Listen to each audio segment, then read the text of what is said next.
आज हम स्टार्ट करेंगे 9th क्लास का यूनिट टेस्ट। ये आप स्क्रीन पे देख सकते हो, स्क्रीन पे आ गया होगा। इससे आइडिया हो जाएगा क्वेश्चन पेपर में कैसे क्वेश्चन आते हैं और कहाँ से आते हैं।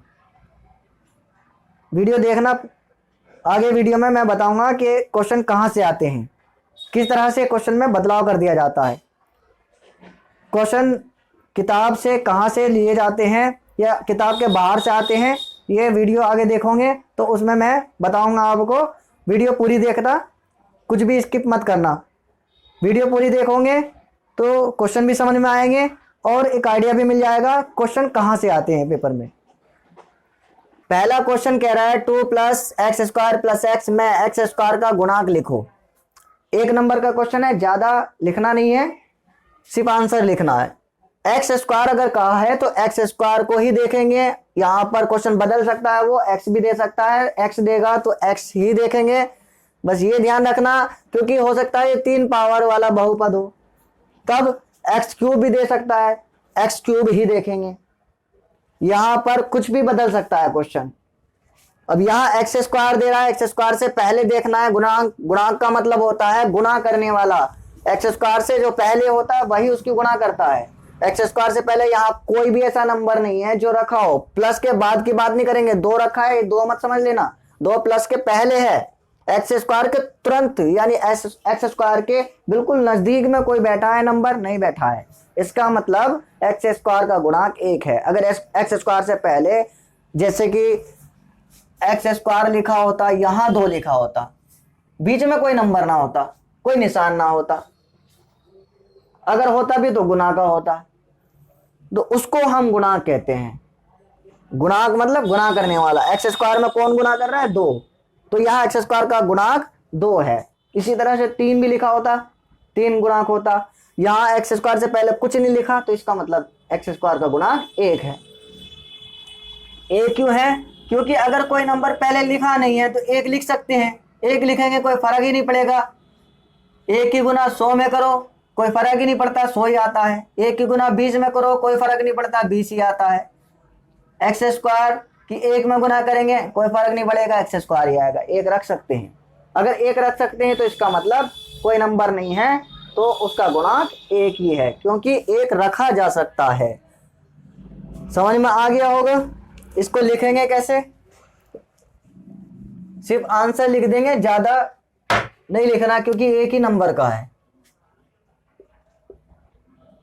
x² का गुणांक बराबर 1, सिर्फ इतना लिख कर आना है। क्वेश्चन मत लिखना, क्योंकि क्वेश्चन पेपर में क्वेश्चन होता है, टाइम पूरा निकल जाएगा और क्वेश्चन लिखने का कोई नंबर नहीं मिलता, सिर्फ उसका आंसर जो लिखोगे उसी का नंबर मिलेगा। टीचर क्वेश्चन पेपर से क्वेश्चन देख करके ही चेक करते हैं। यहां पर दूसरा क्वेश्चन 5x³ + 4x² + 7x में बहुपद की घात लिखो। अब ये थोड़ा घुमा के भी दे सकता है क्वेश्चन, लिखेगा बहुपद की घात लिखो, कारण भी बताओ।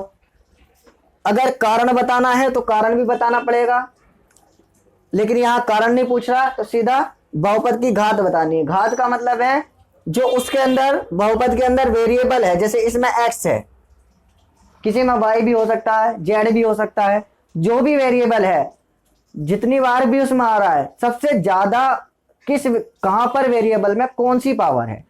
अब यहां पर x पर 3 पावर सबसे ज्यादा, यहाँ 1 पावर है, यहाँ 2 है, यहाँ 3 है, तो इसमें सबसे ज्यादा पावर 3 है। जो बहुपद में सबसे ज्यादा पावर होगी वही उसकी घात होगी। सबसे ज्यादा घात को ही बहुपद की घात कहेंगे। अगर कारण पूछेगा तो तुम्हें लिखना पड़ेगा, क्योंकि अधिकतम घात बहुपद में अधिकतम घात 3 है, इसलिए बहुपद की घात 3 है। क्योंकि अधिकतम घात 3 है तब लिखना है जब ये कारण पूछे। अगर कारण नहीं पूछा तो सीधा सीधा सबसे ज्यादा 3 दिख रहा है, इसी को आंसर में लिख देंगे। दिए गए बहुपद की, पूरा नहीं लिखना है, सिर्फ लिख देंगे जो दे रखा है वो, दिए गए बहुपद की घात बराबर 3, ये इसका आंसर है। अगला क्वेश्चन y + 2/y बहुपद है या नहीं है? अब बहुपद है या नहीं है, इसे पहचानने के लिए सबसे पहले ये पता होना चाहिए कि बहुपद वही होता है जो भी बहुपद के अंदर वेरिएबल है। यहाँ y है, यहाँ पर y है, कहीं पर x होता है, जैसे यहाँ पर, यहाँ x है, जैसे यहाँ पर x है, कहीं z भी हो सकता है। तो उसकी पावर किस में होनी चाहिए? पूर्ण संख्या में होनी चाहिए। पूर्ण संख्या तो पता ही होगा, प्राकृत संख्या, नेचुरल नंबर जो कि 1 से स्टार्ट होता है, 1 2 3 4 5 6 7 8 9 10। पूर्ण संख्या जो 0 से स्टार्ट होते हैं, 0 1 2 3 4 5, सिंपल नंबर।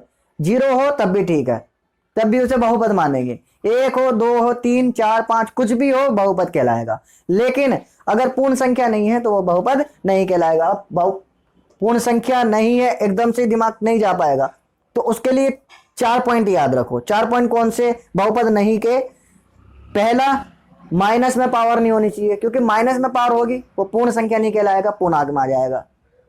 पहला पॉइंट, माइनस में पावर नहीं होनी चाहिए। दूसरा पॉइंट है पॉइंट में पावर नहीं होनी चाहिए। जैसे कि y पर पावर अगर 2.3 है या 4.5 है, पॉइंट में पावर अगर होगी तो बहुपद नहीं होगा। इसी तरह से तीसरा पॉइंट, बटे में, ऐसे बटे में ना हो जिससे कि वो नॉर्मल संख्या में ना बदले। जैसे कि 10/5 है, 10/5, अगर 10/5 अगर उस वेरिएबल पर 10/5 पावर है तो इसका मतलब होगा 10 की 5 से भाग करेंगे 2, नॉर्मल नंबर बन गया ये बटे में तो नहीं रहा, इसलिए वो बहुपद कहलाएगा। लेकिन अगर 1/2 आ गया या इसका उल्टा हो गया 5/10, तब भी क्या हो जाएगा? 5 कम 5, 5 दूनी 10, 1/2। या 7/5 हो गया, कुछ ऐसे नंबर, ये 1/2 है, 7/5 है, इसे सॉल्व करेंगे पॉइंट में आएगा। इसी तरह से 5/2 हो गया, अब 5/2 को सॉल्व करेंगे तो 2.5 आएगा ना, 2.5। अब ऐसी कंडीशन में ये सॉल्व करने के बाद पॉइंट में ही बदल रही है, पॉइंट वाले को मना कर दिया मैंने कि वो बहुपद नहीं होगा। इस कंडीशन में जब ये नंबर जो बटे में रखा है ये भी होगा तो वो बहुपद नहीं कहलाएगा, क्योंकि उसे सॉल्व करने के बाद भी वो पॉइंट में बदल रहा है। ऐसी कंडीशन देखनी है बटे के रूप वाली जो सॉल्व करने के बाद पॉइंट में ही बदले, तो वो बहुपद नहीं कहलाएगा। अगर ऐसी कंडीशन है जो सॉल्व करने के बाद नॉर्मल नंबर, सॉल्व करके देख लेना, उसे सॉल्व करने के बाद नॉर्मल नंबर में अगर बदल रही है पावर, तो इसका मतलब वो बहुपद है। तो 3 पॉइंट हो गए। पहला, माइनस में पावर नहीं होनी चाहिए, दूसरा पॉइंट में नहीं होनी चाहिए, तीसरा बटे में नहीं होनी चाहिए। ऐसे बटे में जिससे कि वो सॉल्व होने के बाद पॉइंट में पहुंच जाए, ऐसे बटे में नहीं होनी चाहिए, फ्रैक्शन में नहीं होनी चाहिए, भिन्न में नहीं होनी चाहिए। फ्रैक्शन भी कहते हैं इंग्लिश में, और हिंदी में भिन्न कह सकते हो। फिर चौथा पॉइंट है कि रूट में नहीं होनी चाहिए पावर। अब रूट की भी ये कंडीशन है, रूट की भी ये कंडीशन है। अगर √4 है, √4 का तो 2 बन जाता है, 2 स्क्वायर 4। अब ये 2 तो नॉर्मल नंबर है, ये पूर्ण संख्या है, तब उस कंडीशन में वो बहुपद कहलाएगा। लेकिन अगर √3 है, √2 है, इन्हें सोल्व करेंगे तो इन्हें सोल्व करने के बाद ये पॉइंट में पहुंच जाएगा। ऐसी कंडीशन में वो बहुपद नहीं कहलाएगा। अगर √3 किसी के ऊपर पावर है या √2 है किसी के ऊपर पावर, √7 है, इस तरह के नंबर में अगर रूट में आ रहे हैं और पावर है उस वेरिएबल पर, तो वो बहुपद नहीं कहलाएगा। ये ध्यान रखना है। अब यहाँ ये 4 अगर पॉइंट है तो कहीं पे दिक्कत नहीं आएगी, बहुपद है या नहीं है ये पहचानने में परेशानी नहीं आएगी। इस कंडीशन में देखो 4 पॉइंट में से कौन सा पॉइंट, कोई भी अगर एक पॉइंट है इस पर बैठ रहा है सही, तो इसका मतलब ये बहुपद नहीं है। अगर नहीं बैठ रहा तो इसका मतलब बहुपद है। ये वाले तो सिंपल है, इस पर कोई पावर नहीं है, जिस पर पावर नहीं होती उस पर एक पावर होती है। अभी बताए कि जिससे पहले कोई नहीं है उसका एक गुणांक है, जिससे कि पावर कोई नहीं है उसकी पावर 1 है, क्योंकि एक पावर का कोई फर्क नहीं पड़ेगा, एक पावर होने से कोई अब y की पावर 2 होगी तो y गुना y कहलाओगे, लेकिन y की एक पावर हो तो क्या कहलाएगा? y तो कहलाएगा। इसलिए एक पावर का कोई फर्क नहीं पड़ता। इसे ऐसे भी लिख सकते हैं, ऐसे भी। इस कंडीशन में क्या है, ये तो ठीक है, पूर्ण संख्या है, इस पर पावर। यहां आ जाओ y पर, अब ये क्या कहोगे, ये बटे में है, लेकिन पावर तो बटे में नहीं है, हमने पावर की बात करी थी। y खुद बटे में हो इसकी बात नहीं करी थी हमने, y पर पावर क्या है ये देखना है, उसकी घात क्या है y की घात। अब ये देखो इसे सॉल्व नहीं करना है, सिर्फ मैं सिखा रहा हूं क्योंकि एक नंबर का है, लिखना बताना है बहुपद है या नहीं है। 2/y है। अब 2/y क्या है, 2 को पहले लिख लो, 1/4 यहां पर ही आया। अब यहां ये क्या है, इस पर कोई पावर नहीं है तो इसका मतलब y पर एक पावर है। अब ये ध्यान रखना, अगर ऊपर का एक हटाते हो, ऊपर का अगर एक हटाते हो, इसका रेसिप्रोकल करते हो, तो ये पावर जो है y पर एक पावर जो है ये माइनस में बदल जाती है। ये ध्यान रखना, इस चीज का ध्यान रखना पड़ेगा।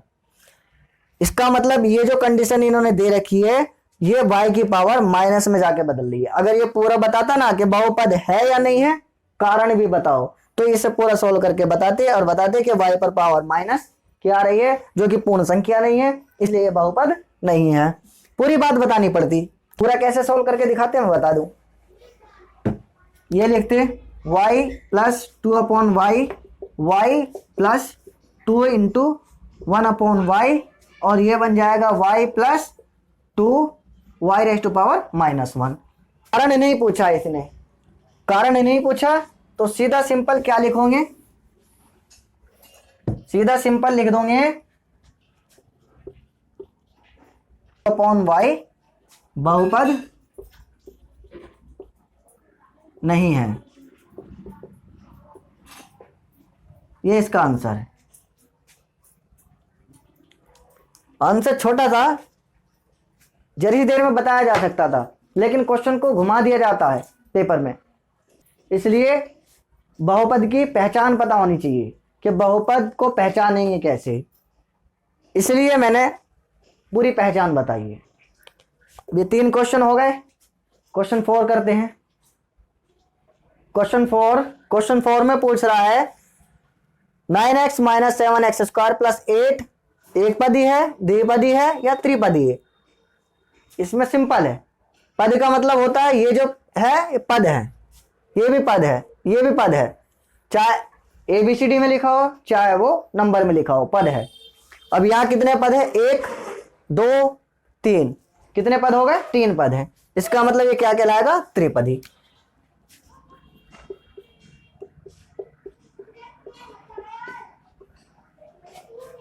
ये सिंपल इसका आंसर है। क्वेश्चन 5 भी एक नंबर का है। इसमें पूछा P of x is equal to x plus 5 का शून्य ज्ञात कीजिए। शून्य ज्ञात करना है। शून्य का मतलब होता है शून्य, इसे इंग्लिश में जीरोज कहते हैं। जीरोज मतलब जीरो, जीरो रख दो बराबर में x प्लस 5, ज्यादा बड़ा नहीं करना क्योंकि एक नंबर का ये, बराबर 0। यहाँ 0 लिख के सोल्व करो, शून्य निकल जाएगा। अगर लेफ्ट साइड बराबर से लेफ्ट साइड कोई प्लस में है तो राइट साइड में जाके माइनस में बन जाएगा, कोई माइनस में है तो प्लस बन जाएगा, गुना हो तो भाग हो जाती है, भाग हो तो गुना, ये सबको पता ही है। इसीलिए 5 अगर प्लस में है तो उधर जाकर के माइनस में बन जाएगा, ये -5 ही इसका शून्यक है। आंसर ये आ गया, लिख सकते हो। अतः P ऑफ x का शून्यक बराबर -5। जो डायरेक्ट कर सकते हैं इसका शून्यक वो सीधा लिख के आ सकते हैं। अतः नहीं लिख देंगे, सीधा लिख देंगे P ऑफ x का शून्यक बराबर -5, क्योंकि एक नंबर का है, सीधा आंसर लिखा जाता है इसमें। क्वेश्चन 6, सरल समीकरण का उपयोग करके a+4 होल स्क्वायर को सरल करो। 2 नंबर का है, इसमें सर्व समीकरण बोल दिया है, सर्व समीकरण लिखनी पड़ेगी। अगर सर्व समीकरण नहीं लिखी तो नंबर काट लिए जाएंगे, इसलिए सर्व समीकरण लिखनी पड़ेगी, सर्व समीकरण लिखना जरूर। क्वेश्चन सोल्व कैसे करोगे, सीधा सबसे पहले सर्व समीकरण लिखेंगे। a प्लस बी, शुरू में a माना जाता है बाद में b, a plus b whole square बराबर a square plus 2ab plus b square का उपयोग करने पर a square plus B square plus 2ab जिसे याद है वैसे भी लिख सकते हो, बस ये है कि सही लिखना, गलती मत करना। यहाँ a प्लस बी यहाँ पर 4 है होल स्क्वायर, पहले ए स्क्वायर होता है, ए मतलब ए ही दे रखा है इसके अंदर, फिर बी जो है वो 4 है प्लस 2ab इसकी इसकी इसकी सबकी गुना, तो सीधा सिंपल है, इसकी और इसकी तीनों की गुना हो जाएगी, 2 4 और a तीनों की, 4 दूनी 8 और a 8a आ गया सीधा। लेकिन पूरा अगर लिख के दिखाना चाहते हो तो लिख के दिखा दो, पहले क्या है 2, फिर उसके बाद a यहाँ पर a है, दोनों के बीच में कोई निशान नहीं तो गुना का निशान आएगा, दोनों के बीच में कोई निशान नहीं, गुना b यहाँ पर 4 है, फिर उसके बाद प्लस और b यहाँ पर 4 का स्क्वायर, a स्क्वायर 4 और 2 की गुना होगी, 4 दूनी 8a, फिर से वही आया 8a आना था, 4 का स्क्वायर 16, ये इसका आंसर हो गया। ए स्क्वायर 4 यहाँ पे इन दोनों की गुना, 4 दूनी 8a, 4 का स्क्वायर 16, ये इसका आंसर है। क्वेश्चन 7वां, क्वेश्चन 7वें में भी यही कह रहा है, सर्व समीकरण का उपयोग करके x माइनस 7 होल स्क्वायर को सरल करो, ये भी 2 नंबर का है। चाहो तो आप यहाँ सॉल्यूशन भी लिख सकते हो या उत्तर भी लिख सकते हो, लेकिन सर्व समीकरण का जो उपयोग करना है वो सर्व समीकरण का उपयोग जरूर लिखना पड़ेगा। यहाँ पर x यानी a मानो और यहाँ b होता है, a minus B whole square की आइडेंटिटी इसमें लगेगी, a minus B whole square, A square minus 2ab plus B square का उपयोग करने पर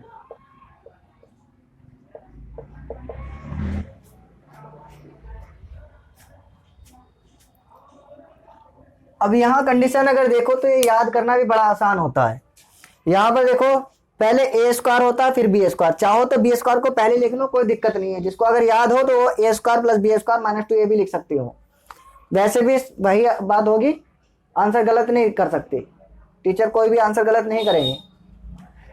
अब यहाँ पर पहले ए पर स्क्वायर होता है, फिर बी पर स्क्वायर होता है, फिर इसकी और इसकी तीनों की गुना होती है, चाहो तो ऐसे समझ लो ए पर स्क्वायर ए स्क्वायर, फिर इसकी 2a और b सब के गुना, अब इसमें 2ab में सिर्फ a की माइनस, इसलिए माइनस जरूर आएगा, 2 की a की और b की गुना करेंगे 2ab हो गया, फिर b स्क्वायर करेंगे b स्क्वायर आ गया, यहाँ पर कुछ गलती कर देते हैं माइनस यहाँ b में माइनस जरूर है लेकिन स्क्वायर होने की वजह से माइनस गुना माइनस प्लस बन जाएगा, इसलिए जब भी a square B square C square जहां भी होगा वहां आइडेंटिटी में प्लस ही होगा, चाहे a minus B minus C whole square की आइडेंटिटी हो तो उसमें भी a square plus B square plus C square हो जाता है, वहां भी माइनस नहीं होता क्योंकि स्क्वायर जब आएगा तो माइनस गुना माइनस करके प्लस बना देगा। सोल्व करेंगे इसको, x माइनस 7 होल स्क्वायर, पहले x पर स्क्वायर क्योंकि a जो है यहाँ x है, फिर उसके बाद माइनस 2, अब ये 7 दूनी 14 x आ जाएगा, लेकिन तुम चाहो तो ऐसे लिख दो पूरा 2a, a यहाँ पर x है, b यहाँ पर 7 है, फिर उसके बाद प्लस b यहाँ पर 7 का स्क्वायर, माइनस मत लिखना क्योंकि प्लस है आइडेंटिटी में, X square minus 7 to 14 x 7 7 49, ये इसका आंसर हो गया। Question number 8, Y square minus 5y plus 6 का गुणनखंड कीजिए, ये क्वेश्चन 3 नंबर का है। Y square minus 5y plus 6, चाहो तो सॉल्यूशन भी लिख सकते हो, कोई दिक्कत नहीं है, लेकिन सब में जो क्वेश्चन पेपर करोगे एक जैसा लिखना है, या तो सॉल्यूशन लिखना है या फिर उत्तर ही लिखना। इसमें देखना क्या है, हो सकता है वेरिएबल x हो, ये यहाँ पर y दे रखा है, सबसे पहले देखेंगे वाई स्क्वायर से पहले कोई नंबर है या नहीं है, अगर नंबर नहीं है तो सिर्फ 6 को ले लेंगे, अगर नंबर होगा तो सबसे पहले वाले की सबसे लास्ट वाले में गुना करेंगे और उसको ऐसे यहाँ पर लिख लेंगे रफ में, एक रफ बना लेंगे। इसमें तो जरूरत नहीं है रफ बनाने की, लेकिन कभी कभी जरूरत पड़ सकती है कि कोई बहुत बड़ा नंबर भी हो सकता है। यहाँ 6 है, अब 6 के गुणनखंड करो। 6 के गुणनखंड, जैसे 6 2 के पहाड़े में आता है, 3 के पहाड़े में आता है, 6 को 2 से ऐसे गुणनखंड कर लेती ना इस तरह से, 2 3 6, 3 एकम 3, 2 और 3, इस तरह। यहाँ पे तो 2 ही है, कोई नंबर ऐसा हो सकता है बड़ा नंबर हो और वहां पर ज्यादा गुणनखंड हो उसके, तब भी 2 ही नंबर में बदल लेंगे उसके आपस में गुना करके। ऐसे नंबर में बदलेंगे कि उनकी गुना करने पर तो बने 6, 2 तिया 6, और या तो जोड़ने से ये बीच वाला बने जो y से पहले होगा, y का गुणांक, अभी गुणांक बताया था ना, बीच में जो नंबर होगा वेरिएबल y हो x हो, उससे पहले जो होगा वो बन जाए, चाहे जोड़ के बन जाए चाहे घटा के बन जाए। अब 3 और 2 दोनों को जोड़ के 5 बन जाएगा, लेकिन ये है माइनस का, ये जो निशान जो भी होगा ये निशान बड़े वाले नंबर पर लगाना है। यहाँ माइनस है, माइनस बड़े वाले पे लगा लेंगे। अब ये -3 और ये 2 प्लस का अगर रख दिया तो 3 अलग अलग निशान हो तो घट जाता है, 3 में से 2 घट जाएगा, 1 बन जाएगा, ये गलत हो जाएगा, हमें तो 5 बनाना है, इसलिए इसको भी मजबूरी में माइनस रखना पड़ेगा। जब दोनों सेम निशान होंगे तो फिर जुड़ जाएगा, 3 और 2 5, माइनस का 5, जो कि यहाँ पर भी माइनस का 5 है। ये y जो लिखा है दोनों के साथ में लगा लेंगे इस तरह से। अब इसकी जगह पर इसे नहीं लिखना, 5y को नहीं लेना, क्योंकि 5y तो इस रूप में बदल गया ना, 3 और 2 5, 5y, इसलिए अब इसको बीच वाले को नहीं लिखेंगे, बीच वाले की जगह ये नंबर आ जाएगा, ये पूरा -2y -3y, क्योंकि ये भी -5y होता है। बीच वाले को नहीं लिखना है, सीधा लिखना है y², इस बीच वाले को नहीं लिखना, सीधा लिखेंगे -2y -3y + 6। यहां पर दोनों में कॉमन देखेंगे, कॉमन का मतलब है जो दोनों के अंदर हो,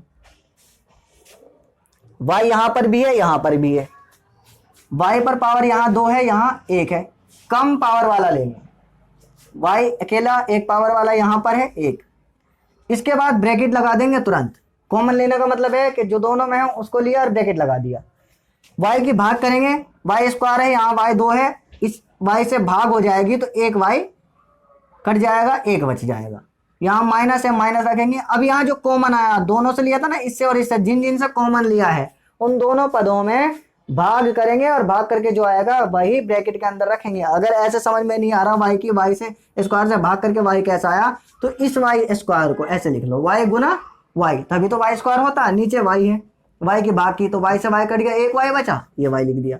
इसी तरह से 2y है, माइनस तो आएगा ही आएगा, 2 × y। अब इसकी भाग किससे करें हैं, y से भाग करेंगे, y से y खत्म, कितना बचा, 2 बच गया। अब क्या बचा यहाँ माइनस, जो यहाँ निशान रहेगा वही आएगा, इस चीज का ध्यान रखना। यहाँ तो हमने ये कंप्लीट कर दिया, 3y और 6 इन दोनों में कॉमन देखेंगे। अब यहाँ y है लेकिन यहाँ y नहीं है, वेरिएबल तो कॉमन नहीं है। नंबर भी देखेंगे, नंबर 3 है और 6 है।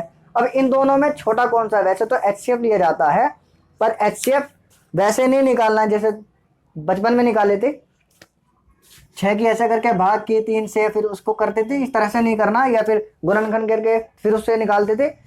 डायरेक्ट कर सकते हो इसको, डायरेक्ट कैसे करोगे, 3 और 6, बड़ा नंबर होगा, बड़ा नंबर तब भी डायरेक्ट हो जाएगा। कभी आगे मैं क्लास लगाऊंगा, बड़ा नंबर कोई आएगा तो उसमें मैं डायरेक्ट करना सिखाऊंगा, टाइम बचेगा, वरना रफ में करोगे तो टाइम लगेगा, रफ कम करना है। 3 और 6 ये रफ करने की जरूरत नहीं थी इसमें बिल्कुल, क्योंकि 6 सीधा सीधा पता चला, 2 और 3 का 3 इसका गुणनखंड है, तो सीधा 2 और 3 रख लेंगे, डायरेक्ट रफ करने की जरूरत नहीं है। सबके समझ में आ जाए इसलिए मैंने सिखा दिया है। फिलहाल धीरे धीरे रफ को खत्म कर देंगे, प्रैक्टिस होती जाएगी, रफ की जरूरत नहीं पड़ेगी। अब यहाँ क्या करना है, 3 और 6, 3 और 6 में छोटा कौन सा नंबर है, 3 नंबर है। 3 क्या 3 के पहाड़े में आता है, ठीक, 6 3 के पहाड़े में आता है, 6 भी 3 के पहाड़े में आता है, और ये 3 भी 3 के पहाड़े में आता है। इसका मतलब 3 ही हमारा इन दोनों का HCF हो गया, यानी कि कॉमन। 3 और 6 दोनों में कॉमन है यहाँ पर 3। अब इसकी भाग करेंगे, 3 से 3 की भाग करी, 3 खत्म, बचा y, इसमें y बचा, 3 की भाग करो 3 ही का, अब ये 3 की डायरेक्ट करोगे, 3 कम 3, 3 दूनी 6, कुछ तो 2 लिख देते हैं हम, बीच में कोई निशान लगाना छोड़ देते हैं। अगला पद आएगा तो बीच में कोई निशान तो आएगा, प्लस या माइनस का, इस चीज का ध्यान रखना। मैंने देखा है स्टूडेंट को इस तरह डायरेक्ट रख देते हैं, माइनस प्लस छोड़ देते हैं, ये गलती मत करना। पहले क्या करोगे, 3 की 6 में भाग बाद में करेंगे, पहले माइनस की प्लस में भाग करो, डायरेक्ट यहाँ प्लस मत लिख देना, कुछ यहाँ प्लस देखते हैं प्लस लिख देते हैं, नहीं ऐसा नहीं करना है। क्या करना है, माइनस की इसकी इस प्लस में भाग करेंगे। अब भाग करने में अलग अलग निशान हो तो माइनस आएगा, सेम निशान हो तो प्लस आएगा, ये ध्यान रखना। यहाँ माइनस है यहाँ भी माइनस होगा तो यहाँ सीधा प्लस आ जाएगा, यहाँ माइनस है यहाँ प्लस है, अलग अलग निशान है इसलिए यहाँ माइनस आ जाएगा। यहाँ प्लस है, अगर यहाँ भी प्लस होता और यहाँ भी प्लस, दोनों सेम निशान है इसलिए प्लस। अगर माइनस माइनस होंगे तो भी प्लस, प्लस प्लस होंगे तो भी प्लस, सेम निशान होंगे प्लस, अलग अलग निशान है, यहाँ माइनस यहाँ प्लस तो माइनस आ गया। ऐसे याद रखने में कंफ्यूजन रहता, माइनस गुना माइनस प्लस, प्लस गुना प्लस प्लस, माइनस गुना प्लस माइनस, प्लस गुना माइनस माइनस, ये नहीं, सेम निशान है तो प्लस, चाहे माइनस माइनस वाले हों चाहे प्लस प्लस वाले हों, अलग अलग निशान है तो माइनस। 3 की भाग करो, 3 दूनी 6, दूनी का 2 आ जाएगा। अब ध्यान क्या रखना है इसमें, ये ध्यान रखना है कि ये जो है जो ब्रैकेट के अंदर आए हैं ये बिल्कुल सेम होने चाहिए। अगर अलग अलग होंगे तो कहीं ना कहीं हमसे गलती हुई है, फिर से चेक करो। y माइनस टू सेम है, इसका मतलब हमने बिल्कुल सही क्वेश्चन किए। उसकी वजह क्या है, क्योंकि कुछ टीचर्स कहते हैं कि सीधा सीधा सिंपल है y माइनस टू रखो और जो ब्रैकेट के अंदर नहीं है उनको उठा करके रख लो, ठीक है, लेकिन इसकी वजह क्या है, ऐसा क्यों किया हमने, क्योंकि जैसे हमने इसमें से यहाँ से कॉमन लिए थे ना, इसमें और इसमें दोनों में कॉमन y मिला, इसमें और इसमें दोनों में कॉमन 3 मिला, ऐसे ही हमारे 2 पद हो गए। अभी ये पूरा एक पद है, ये पूरा एक पद है, और इन दोनों में फिर से हमने कॉमन लिया। कैसे कॉमन लिया, इस पूरे पद में y माइनस टू है, इस पूरे पद में भी y माइनस टू है, दोनों में y माइनस टू है। जब दोनों में y माइनस टू है तो y माइनस टू को कॉमन ले लिया। अब ये कॉमन लिया तो y माइनस टू से इस y माइनस टू की भाग हो गई, क्या बचा, y ब्रैकेट के अंदर रख दिया। y माइनस टू से y माइनस टू की भाग हो गई, क्या बचा, 3 ब्रैकेट के अंदर रख दिया। तो ये वजह है, दोनों जो कॉमन दोनों में है वही हमने कॉमन ले लिया और उसके बाद ब्रैकेट लगाया, जो बाहर थे वो आ गए क्योंकि कॉमन जो ब्रैकेट के अंदर थे वो एक दूसरे से कट गए हैं। इसीलिए हमें ये जो ब्रैकेट के अंदर है ये मैच करने होते, क्योंकि अगर मैच नहीं होंगे तो बाद वाली स्टेप में कॉमन कहां से लोगे, ये y माइनस टू और ये y माइनस थ्री होगा तो कॉमन ही नहीं होंगे, कॉमन कहां से उठाओगे, फिर कॉमन ही नहीं मिलेगा, क्वेश्चन आगे सॉल्व हो ही नहीं पाएगा। इसलिए यहाँ ये ब्रैकेट के अंदर मैच करने की जरूरत पड़ती है, ये जरूरत है। ये समझ में आ गया होगा, ये इसका आंसर है, ये इसके गुणनखंड है। क्वेश्चन नंबर 9, यदि x प्लस टू बहुपद X square minus K X plus 14 का एक गुणनखंड हो तो k का मान ज्ञात कीजिए। 3 नंबर का क्वेश्चन है। अगर x प्लस 2 इस वाले बहुपद का गुणनखंड है, इसका मतलब ये हुआ x प्लस 2 का जो शून्यक होगा वो इस वाले बहुपद का भी शून्यक होगा। x की जो वैल्यू यहाँ निकलेगी वही वैल्यू हम इसमें x की जगह पर रख करके सॉल्व कर लेंगे।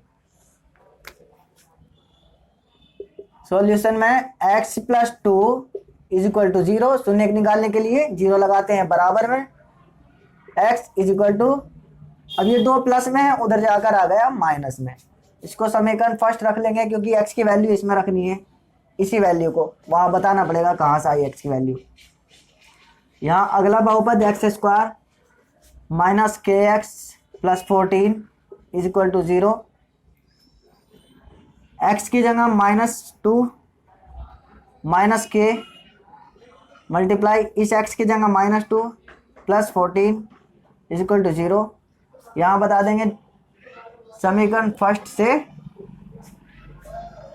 हमने x की वैल्यू ली है, स्क्वायर है यहाँ पर -2 का स्क्वायर 4, क्योंकि -2 इंटू -2 माइनस की गुना करेंगे प्लस, 2 दूनी 4, प्लस रखने की जरूरत नहीं है, सीधा 4 लिख देंगे, माइनस गुना माइनस प्लस, 2 की k में गुना करेंगे 2k plus 14 is equal to 0, 2k 14 और 4 मिलकर के कितना हो जाएगा 18, 0, 18 प्लस में है उधर आएगा माइनस में। गिनतियाँ जितनी भी है सभी राइट बराबर के राइट साइड में चली जाती हैं, जितनी भी गिनतियाँ। अब ये 2 यहाँ पर रखा है, ये 2 नंबर भी यहाँ नहीं रहेगा, ये गुना कर रहा है कैसे उधर जाएगा तो भाग करेगा 2 18 से, 2 की भाग करेंगे -9, यही के का आंसर है। के का मान ज्ञात करना था, के की वैल्यू है -9। इसे चेक भी कर सकते हैं। कैसे चेक करोगे? इस -9 को यहाँ पर रखकर देख लो, माइनस, ये माइनस इस माइनस से गुना करेगा प्लस, 9 के की जगह आ गया 9, यहाँ 2 का स्क्वायर 4 बन ही गया था, यहाँ -2, ये माइनस फिर से बन जाएगा, 9 दूनी 18, और ये 14 और 4 18, 18 में से 18 जाएगा, 0 बचेगा। इस 9 को -9 को के की जगह पर रखकर देखो, और इस x की वैल्यू -2 को x की जगह पर रखकर देखो। सॉल्व करके अगर ये 0 आंसर आता है इतने का, तो हमने सॉल्व सही किया है, वरना नहीं किया है। मैं यहाँ करा देता हूँ। -2 का स्क्वायर है, माइनस यहाँ गुना में -9 गुना में -2 और प्लस में 14। अब ये देखो 2 का स्क्वायर 4, माइनस गुना माइनस प्लस, ये तो प्लस बन गया, फिर प्लस की माइनस से गुना माइनस, 9 दूनी 18 और प्लस में 14। यहाँ पर देखा 14 और 4 18, 0, इसलिए हमारा आंसर सही है। ये रफ में चेक करके देख सकते हो, या फिर ऐसे ही रख करके चेक कर सकते हो। क्वेश्चन नंबर 10वां, सर्व समीकरण का उपयोग करके 3a - 4b होल क्यूब को प्रसारित रूप में लिखिए। आइडेंटिटी इस्तेमाल करनी है, a - b whole cube, a cube -b cube -3ab bracket में a - b का उपयोग करने पर